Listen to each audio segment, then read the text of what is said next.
Bisyo, feel good morning!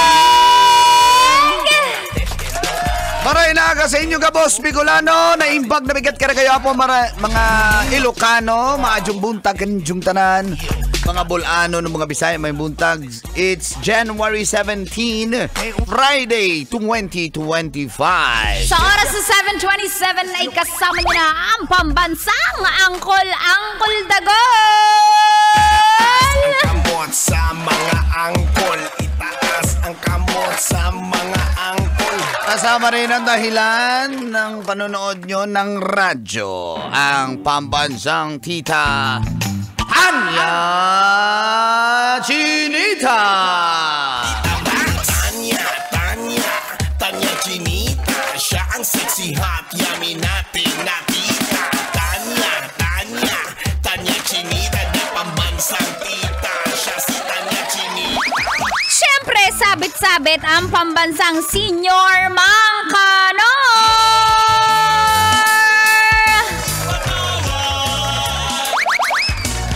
Lord, patawa dun sa guard na sa ginawa niya dun sa batang babae. Hindi siya bata. Di ba bata yung babae? So, meron nang lumabas na mga netizens na kapag-imbestiga that this girl is not actually a girl.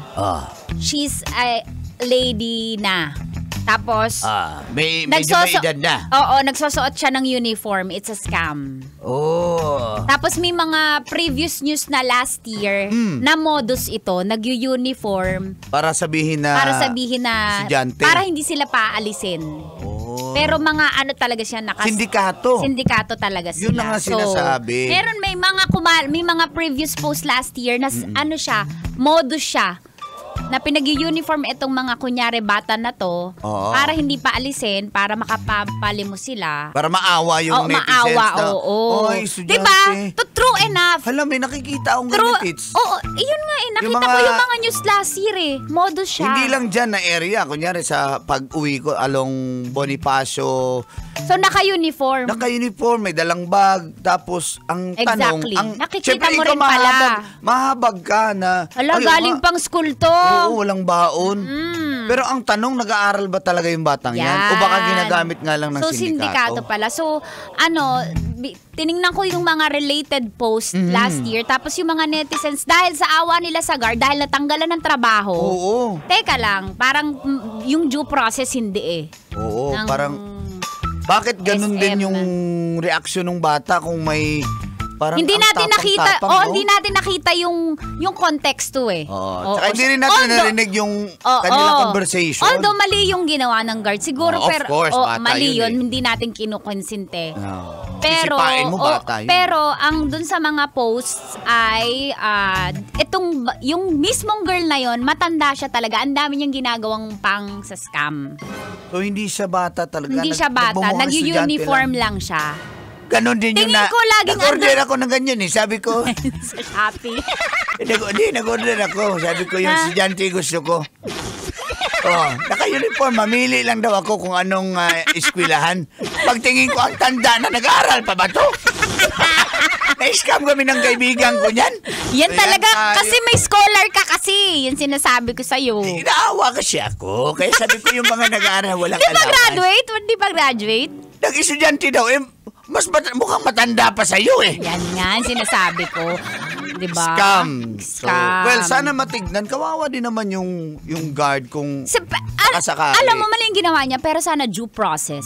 Hindi biglang, paano na yung pamilya ng guard? Siyempre, lahat tayo nagkakamali. Lahat tayo minsan may mga palya tayo sa work natin, pero due process sana. Naawa din ako dun sa guard. Siyempre, Teds, ang makikita mo dun sa social sa video, media.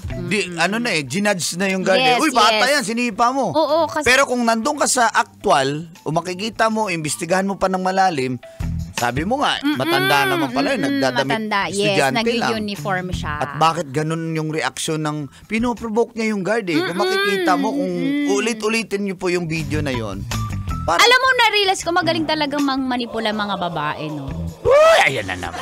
Kasi minsan inaabuso namin din minsan yung aming karapatan. Karapatan, no. Yung RA, ano yan? Babaero kasi kayo. Ayan na naman tayo. Wala. Yung guard yung pinag-uusapan. Kawawa naman yung guard. Oy, good morning mo. Sige. Magtrabaho ka sa akin, ha? Okay Sino ba? yan? Yung guard.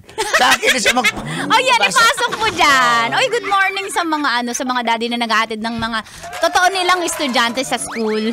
May hindi ba totoo? Ayun, tulad ng hindi. scammer. Diba? O, si Mayor Strike nakikinig ngayon. Tsaka si Ay, good Shaylee. morning Good po. morning. On the way to school. Hello din kay Harry, kay Mars. Bata pala, hindi nyo naman sinasabi. Lagi naman tayong may bata nakikinig. Ay, hukado. Ang ganda ng Parental guidance is a must. Is a Is gold. Please wear mask. Is basta. Parental guidance is? Is stupid, love. Bakanta yun eh. Parental guidance is counselor. Iyon na, ginawa mo pang counselor. Ano ba talaga? Ay, naka. Good morning. And shout out sa mga guards out there. Sabi nga, Tits, pag ikaw ay nasa posisyon, tulad niyan, mga police, guard, men in uniform, maximum tolerance. Oo, hanggat maaari, Hanggat di ba? maaari. Self-control. Lalo pa sa panahon ngayon na i-judge ka na agad pag ikay nabidyohan, hindi nila alam yung konteksto ng kwento. 'Di ba? Wala na, nandun na, na-judge ka na. Natanggal ka na sa trabaho, pero ang totoo, dinidepensahan mo lang yung mall. Oo, Tapos yung mall na dinidepensahan mo pa, yung sumusunod lang sa protocol. tatanggalin ka, Tingin ko yung nagpapanggap na estudyante na yun, araw-araw siyang pinapaalis. Oo, parang paulit-ulit. Pinoprovoke niya nga eh. Alam niyo na mga lalaki, marupok yan eh. Unting provoke mo lang yan, bibigay yan eh. Provoke. Ayan. Kaya Mang Kanor, kaya yun, na-provoke siya, nagalit. Yung guard! Yung bindor. Ba't siya magagalit? Nagtitinda lang naman siya ng sampagita. Yung bindor? Yung guard! Kasi mag-church siya. Mag-church? Yung bindor? Yung guard. Playboy. Playboy siya eh. Parang hindi totoo eh. Kasi nagkadulas-dulas eh. Pribo yung guy? Si Mayor Strike. Okay. Wala akong alma dyan. Tsaka Grab Warriors. Tawa ng tawa mga to. Si Bong Villamor na naman. Sis! Bumili siya ng sampagita. Yung driver? Hindi. Yung driver nga si Bong. Bumili ng sampagita. Sa vendor. Sa guard. Sumasideline. Yung vendor. Yung guard. Kala nyo na sumasailan ng bababae yan. Ako, yan na naman yung guard. Yung tsaka driver. Patay. Patay. Mamaawa na po kayo. Uy, kawawa. Mukhang mas mayaman pa sa akin. Maawa na po kayo. Kawawa. Yung bindor? Yung guard. Ang laki-laki ng tiyan. Maawa ko sa'yo. Ng guard? Yung bindor? Buntis! Yung bindor? Yung guard! Kaya pala, Laki natamaan ng batuta. Natama ng batuta yung vendor. Yung guard? Batuta mo, palo mo. Sa guard? Nalito ako kasi parang... Sa driver! Para kasing aso mo, tali mo, parang ganun lang yun eh. Dapat malinis Oo, mo. ganun eh. Sabi ng guard. Sabi nung bindor. Sabi niya, balut! Sabi ng vendor. Sabi nung guard. Takatak. Sabi. Sandali na.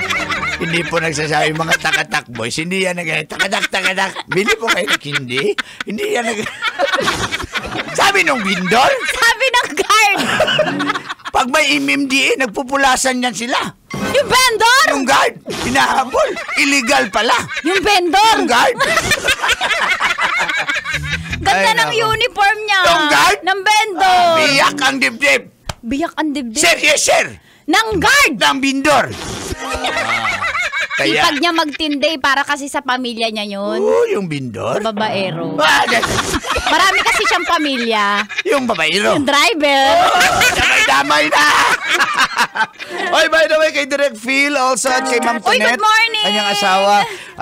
Happy listening po, Direk Phil Cruz, ng ating mga kabisyo dyan sa DCR. Daghang salamat. Sobrang Drama. suki yan. Of course, si Direk Boboy also. And happy birthday sa aking brother, Tom. Happy Happy birthday! Hello din kay Sir Arnold Malyari. Good morning, sabi niya. Happy Chinese New Year. Sa darating na January 29, merong hinandang set menu for 5 persons worth 5,000. L'Oreal?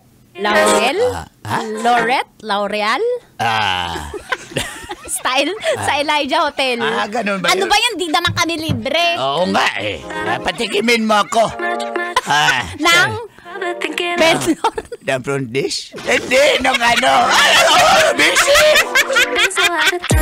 Monday, I was dreaming about the Tuesday. Chose number one.